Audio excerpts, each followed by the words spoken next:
하나님 아버지 감사합니다. 우리를 사랑하셔서 아들을 내어주신 은혜를 기억합니다. 아버지, 우리가 그 은혜를 기억하며 살아가게 하옵소서.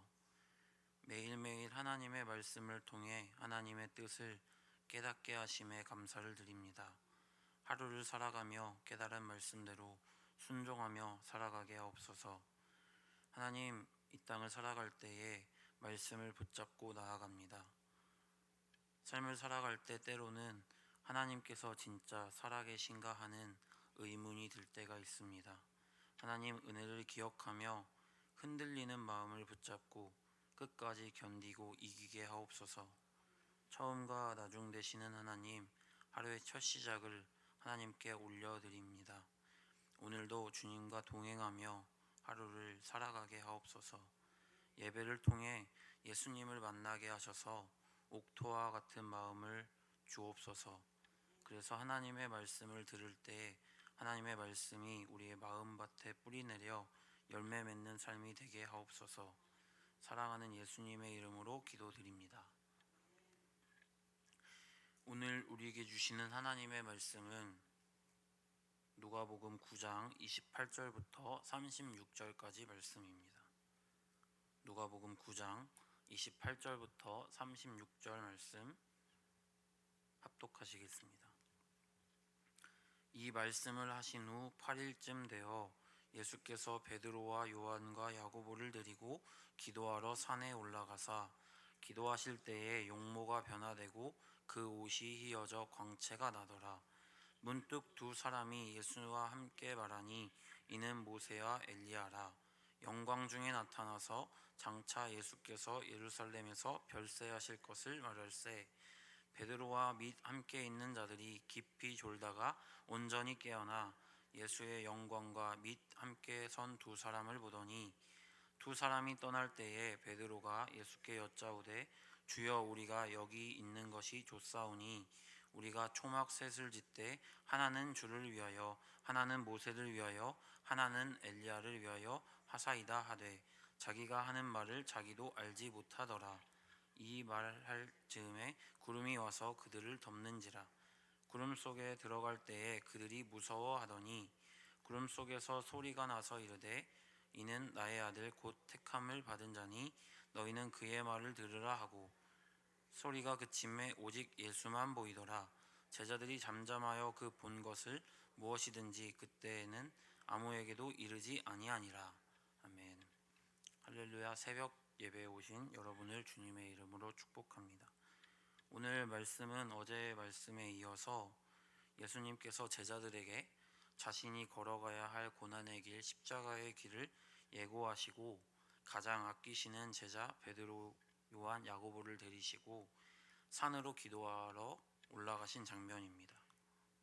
28절, 이 말씀을 하신 후 8일쯤 되어 예수께서 베드로와 요한과 야고보를 데리고 기도하시러 산에 올라가사. 예수님께서 제자들에게 자신이 걸어가야 할 고난의 길을 예고하시고 아끼는 3명의 제자들을 데리고 기도하시러 산에 올라가십니다. 예수님께서 항상 중요한 일을 감당하시기 전에 한적한 곳에 가셔서 기도하셨습니다.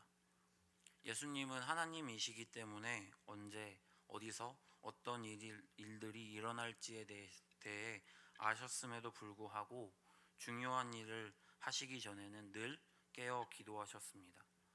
예수님께서는 기도하실 필요가 없는데 기도하셨던 이유는 우리를 기도하시게 하기 위함입니다. 우리는 한치 앞도 알지 못하기에 언제나 깨어 기도하며 만나게 하실 일들을 하나님과 교제하며 대비해야 합니다. 매일매일 깨어 기도하며 하나님의 은혜를 기억하고 맡기신 사명이 무엇인지를 하나님 안에서 생각해야 합니다. 구약에서의 산은 하나님의 계시가 나타나는 곳이었습니다. 그래서 예수님께서 산으로 기도하러 올라가셨다는 것을 통해 예수님께서 앞으로 중요한 일을 앞두고 있음을 보여주고 있습니다. 29절, 기도하실 때에 용모가 변화되고 그 옷이 휘어져 광채가 나더라. 예수님께서 기도하실 때 용모가 변화되고 옷이 휘어져 광채가 났습니다. 여기서 용모는 하나님과의 관계를 나타내고 옷은 신분을 나타내고 있습니다. 기도하실 때 용모가 변화되고 옷의 휘어짐을 통해 여기서 예수님이 어떤 분이신지를 정확하게 보여주고 있습니다. 영광스러운 모습을 통해 우리에게 말씀하고 계신 것은 예수님께서 앞으로 고난의 길을 걷지만 예수님의 본래의 모습은 영광스러운 모습이라는 것을 보여주고 있습니다. 그래서 예수님의 고난이 끝이 나고 영광의 모습으로 돌아가실 것을 말씀하십니다.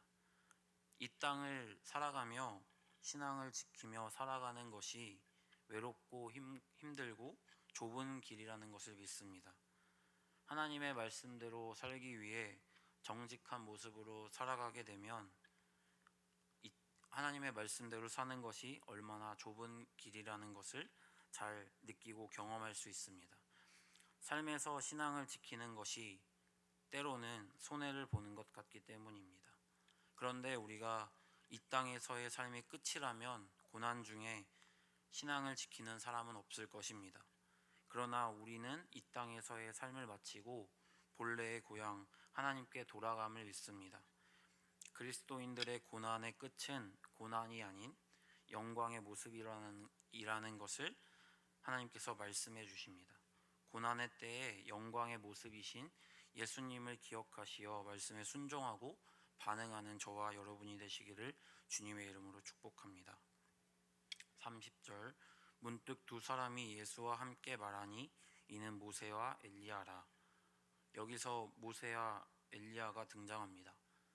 모세는 구약의 율법을 이야기하고 있고 엘리야는 구약의 대표적인 선지자를 의미하고 있습니다.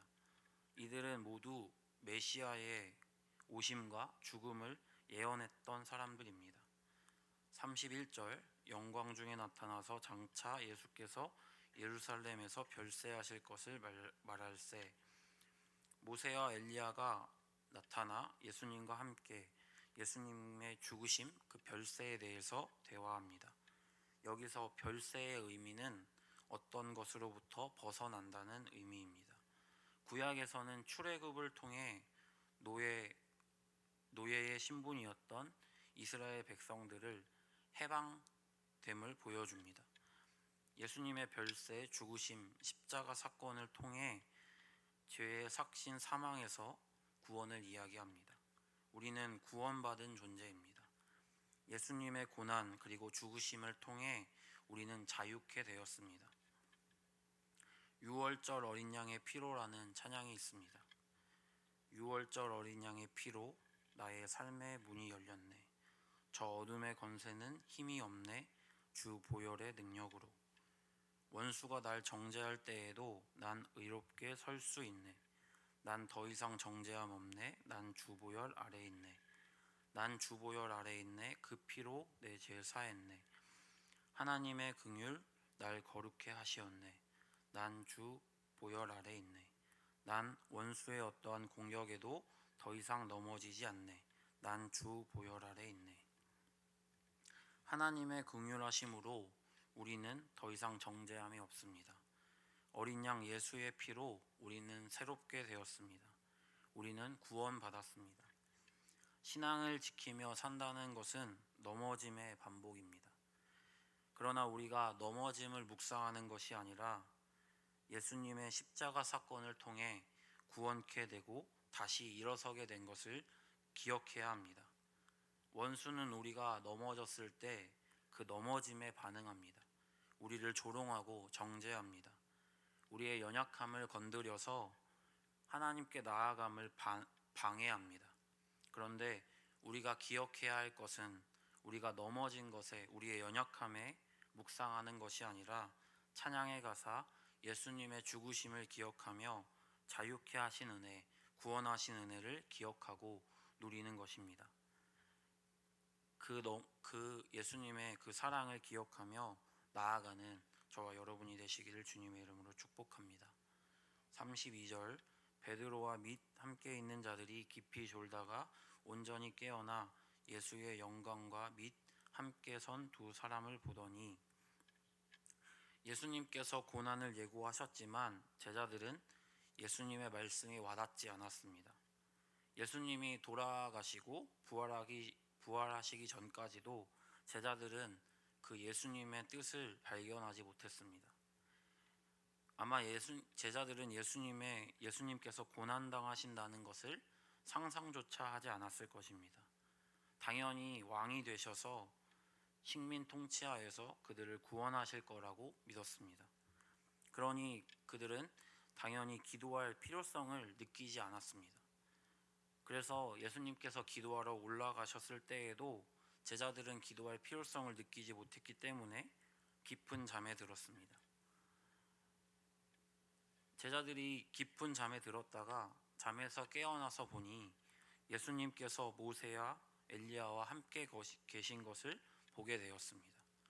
33절 두 사람이 떠날 때에 베드로가 예수께 여짜오되 주여 우리가 여기 있는 것이 좋사오니 우리가 초막 셋을 짓되 하나는 주를 위하여 하나는 모세를 위하여 하나는 엘리야를 위하여 하사이다 하되 자기가 하는 말을 자기도 알지 못하더라. 예수님의 말씀의 뜻을 파악하지 못한 베드로가 잠에서 막 깬 상태로 초막 셋을 지어 여기에서 예수님과 모세와 엘리야와 함께 있자고 예수님께 간청합니다. 그런데 베드로는 자기가 지금 무슨 말을 하는지 몰랐습니다.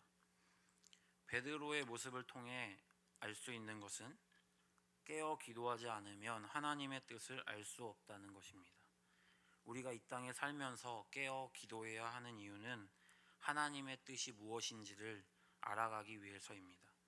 매일매일 성경 읽기와 묵상, 기도를 통해서 하나님의 뜻이 무엇인지를 발견하시는 저와 여러분이 되시기를 주님의 이름으로 축복합니다. 또 베드로는 우리가 여기 있는 것이 좋사오니라고 말씀드리며 함께 거기에 머물기를 예수님께 간구합니다. 그런데 우리가 상상할 수 없는 은혜를 경험하게 되면 누구나 여기 있는 것이 좋다고 느낍니다. 대학교를 다닐 때 학기 초에 굉장히 어수선합니다. 다른 과 학생들은 술을 짝으로 버스에 싣고 MT를 떠납니다. 신학과는 학기 초에 2박 3일 동안 영성 수련회를 떠납니다. 제가 군대 가기 직전에 2학년 1학기 때 광림교회 수영관으로 영성 수련회를 떠났습니다. 그런데 그 타임테이블을 보게 되면 하루 종일 2박 3일 내내 말씀, 기도, 찬양이었습니다. 스케줄 표를 보고 지루하겠구나, 죽었구나 하는 생각을 했었는데 2박 3일의 마지막 날, 3일째 되는 날에 베드로와 같은 마음이 들었던 것이 기억이 났습니다. 말씀, 기도, 찬양을 통해 하나님의 은혜가 충만했습니다. 그 충만한 은혜를 경험하다 보니 내려가고 싶지 않고 거기에 계속 머무르고 싶었습니다. 그런데 우리 눈앞에 영광 중에 머물러 안주하는 것이 아니라 우리는 부르신 사명의 자리로 돌아가야 합니다. 예수님께서 영광의 자리에 머무르시지 않고 부르신 사명에 순종하신 것처럼 우리도 부르신 그 자리에서 하나님의 나라를 이루며 순종하며 나아가야 합니다. 교회 안에서의 예배와 교제가 우리만의 기쁨이 되는 것이 아니라 그 기쁨으로 끝나는 것이 아니라 부르신 삶의 자리로 나아가 축복의 통로의 사명을 감당하는 저와 여러분이 되시기를 주님의 이름으로 축복합니다. 34절 이 말 할 즈음에 구름이 와서 그들을 덮는지라 구름 속으로 들어갈 때에 그들이 무서워하더니 베드로의 말이 끝나기가 무섭게 하나님의 임재를 상징하는 구름이 와서 그들을 덮습니다. 구름 속으로 그들이 들어갈 때 제자들이 두려워합니다. 출애굽기 40장의 회막에 구름으로 임하신 하나님의 임재 앞에 이스라엘 백성들은 두려워 떨었습니다. 신앙을 지키며 살아갈 때에 지도자들의 통치와 불의한 자들의 성공을 바라보게 되면 진짜 하나님께서 살아계신가 하는 의문이 들 때가 있습니다. 그런 의문이 들 때에 하나님께서 만드신 자연 법칙을 통해서 그리고 아무도 먹이시지 않는데 산과 들에 나무와 풀이 자라남을 보며 또 하늘의 구름을 보며 하나님의 임재를 기억하는 저와 여러분이 되시기를 축복합니다. 35절 구름 속에서 소리가 나서 이르되 이는 나의 아들 곧 택함을 받은 자니 너희는 그의 말을 들으라 하고, 하나님의 임재를 상징하는 구름에서 소리가 납니다. 하나님께서 말씀하십니다. 이는 나의 아들 곧 택함을 받은 자니 너희는 그의 말을 들으라. 하나님께서 예수님에 대해서 말씀하고 계십니다. 36절 소리가 그침에 오직 예수만 보이더라. 제자들이 잠잠하여 그 본 것을 무엇이든지 그때에는 아무에게도 이르지 아니하니라. 소리가 그치고 예수님만 보였습니다. 아마 제자들은 이게 꿈인지 현실인지 구분하지 못했을 것입니다. 그래서 이날 본 것을 아무에게도 말하지 않았습니다. 기도하실 때 예수님께서 변모하시고 모세와 엘리야를 통해 보여주신 것은 예수님은 진짜 하나님의 아들이고 그리스도라는 것입니다. 또 하나님을 상징하는 구름에서 하나님께서 예수님에 대해 말씀하신 것을 통해 제자들에게 또는 우리에게 예수님은 하나님께서 택하신 하나님의 아들이심을 말씀하십니다. 앞으로 예수님께서 고난을 겪으실 때 오늘 본 것들을 기억하며 흔들리지 않고 예수님을 따라가게 하기 위함입니다.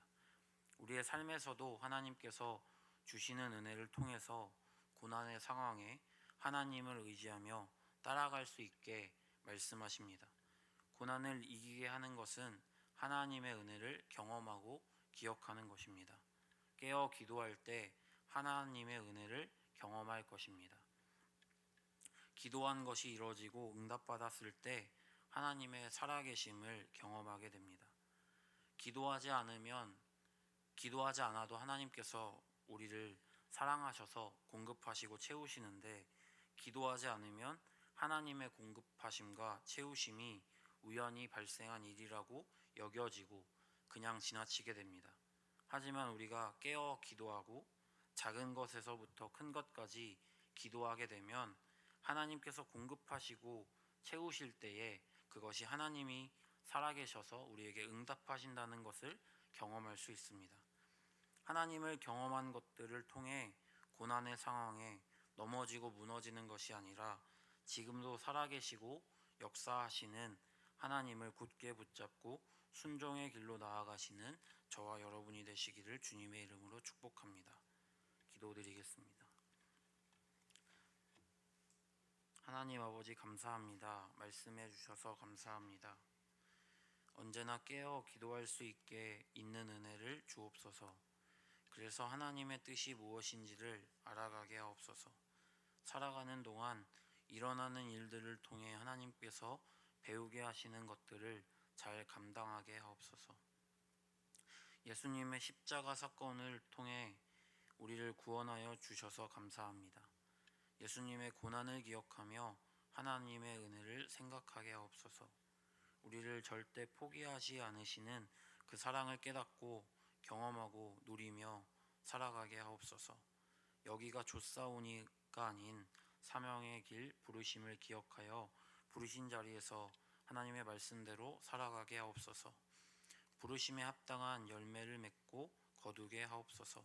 하나님의 은혜를 날마다 경험하고 새롭게 되는 은혜가 있게 하옵소서. 성도들의 간절히 기도하는 기도 제목마다 공급하시고 채우시고 깨닫게 하시는 은혜가 있기를 원합니다. 눈물의 기도에 응답하시어 기쁨으로 곡식을 거두게 하옵소서. 하나님, 예물 드린 손길들을 기억하시어 30배, 60배, 100배의 축복을 얻게 하시는 하나님을 경험하게 하옵소서. 우리를 사랑하셔서 고난의 길을 순종하신 예수님의 이름으로 기도드립니다.